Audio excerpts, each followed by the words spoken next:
Hi, welcome back to class. And this week we are moving on into looking at leadership. So far we start off the class getting into the idea of what public administration is. And I'm sure now you have a pretty clear concept of that. Public administration is basically running these agencies and organizations that help deliver service. And when we started, we went into that. We looked at the bureaucracy problem by Wilson, which left some people confused. But the idea behind that is to have you, as a group, discuss something that might be a little confusing. What he was getting down to in that writing is that public administration is there to address problems, bureaucracy is there to address issues, and sometimes in addressing those issues you have more problems arise and you're consistently fighting against problems and trying to clean those up. He also discusses inefficiency of having bureaucracy that doesn't work well. So inefficient bureaucracy is how they're very costly and how it might cost a lot of money to have one that's efficient, but it's still better off in the long run. So that's kind of the basic of what he was writing, but his words are a little difficult. But he is somebody who you will read a lot more of if you pursue public admin as a course of study. So as we move on, we went through there and after that we went and looked at the development of a couple of agencies. And so you've seen the EPA and the EEOC and got to see how these places have oftentimes developed from scratch. And they came from nothing and ended up becoming something that we have today. Some of them are very effective.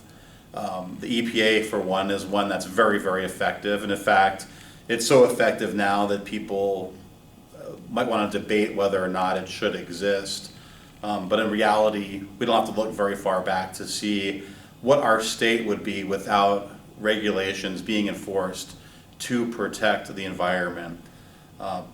Business, usually looks for the best way to efficiently not spend money, and dumping raw sewage and industrial waste in rivers is one of them. And with that, people have been attacking the effectiveness and the importance of the EPA, but I would argue it's a very, very important agency. The EEOC, again, they have new challenges.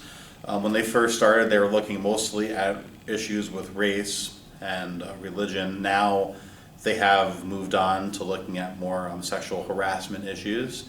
And if you remember from the social problems class, the idea of sexual harassment becoming a major issue or being identified as being a social problem, unfortunately, is a recent event. It wasn't always looked at as being a problem. If you look back at shows from the 50s or the 60s that highlight that time period, they show earlier attitudes about the treatment of people, and they were a lot different than they are now. So we went through that, and then we went to look at the exciting world of water, and so we looked at Flint, Michigan, and I contrasted that to New York City, which has a very different system in place. This, for a lot of people, is considered a highlight of the class. I was looking at the water because, surprisingly, it was very creative how New York handled the water issue, and people really admire the Department of Environmental Protection in New York City. So it has a lot of power, it does a lot of stuff, and has done a lot to really improve the water quality and address other things such as social justice. And if you remember Appleton's talk, and he talked about water pricing. Now we're going to get to leadership, which is another area of public administration that's very interesting. In studying public administration, usually people are doing it to study how to administer agencies or how to run an office or how to run a department. One major drawback to that is that generally when hiring people to run these, organizations and agencies normally hire people with background in management over people who have a background in the field that they're working in. So what happens is you have a bunch of jobs that are often filled with people who have things like an MBA. They know how to manage people, but they might be short on other aspects of expertise that might be important.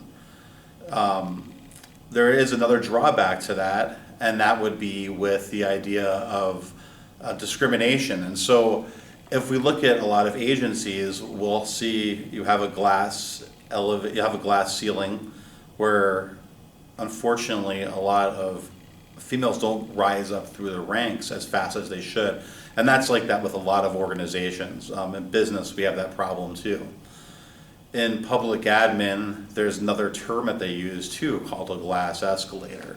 And that's looking at the problem of how men often rise up ranks a lot faster than women.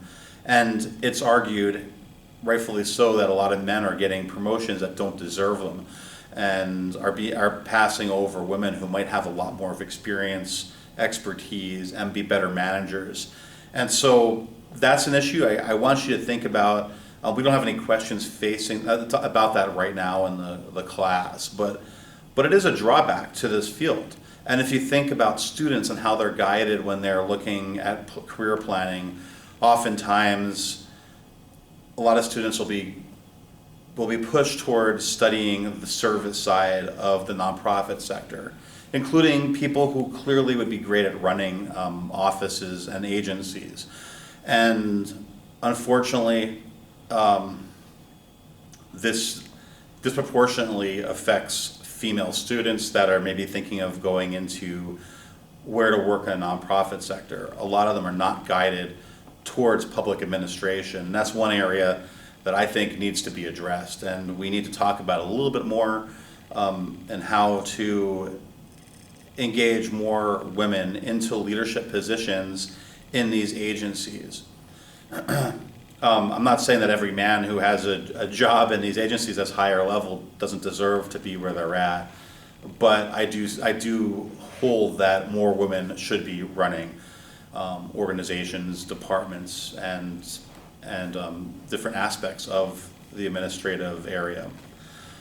I myself have a strong interest in the street level delivery of public administration, so I really couldn't see myself managing a place ever, but I do have a very strong drive to look at the street level side because I think you can really see problems from that. But an understanding of public administration, even on the street level side of delivering policy, my understanding of public administration helps me see administrative issues that I might easily ignore.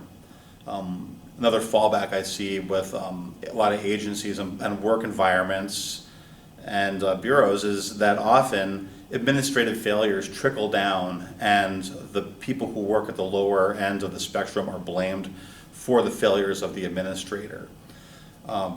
That's a major leadership problem, and that's something that, again, bad leadership does. You know, they'll blame the lower level staff for their shortcomings. And a good leader would come out and be honest and say, hey, we have a problem with something like staffing. We don't have enough employees, and we need to address it on our side, and maybe ask the lower level staff to help, but they need to be careful not to push that problem onto the people who aren't responsible for the staffing of the agency or for bureaucratic log jams that take place that could be fixed by administration and should be fixed by administration. So public administration, I'm hoping your notice, is looking at problem solving, noticing the roots of problems, and trying to fix them. One thing that's beautiful about this is that as we try to address issues, you're going to have more issues usually arise. And if you're creative and you're smart and you're passionate, there's no reason why you shouldn't be able to address problems that come up. And it should be the driving force behind somebody who's working in public administration. The reason I like working here is because I like solving problems. I like being creative.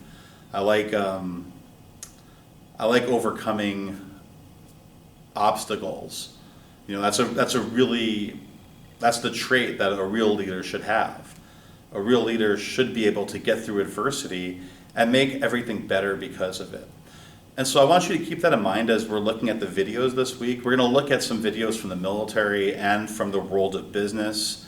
And we're also going to look at scientific management.